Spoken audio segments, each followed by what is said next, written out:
Today I'll show you how to upload and auto-loop videos for your projects on Behance. Let's get started.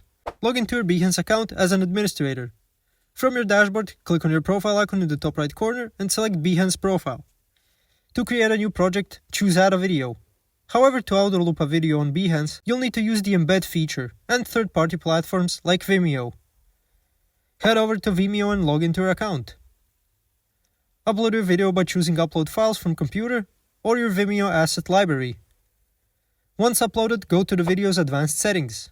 Edit the video setting and navigate to the player section. The auto-loop feature is available only with Vimeo upgraded. Under Actions, enable the auto-loop option. To get the embedded code, click on the Share button and then select Embed. Copy the code provided. Go back to Behance, paste the embedded code into the project upload form, and hit Embed, and then save.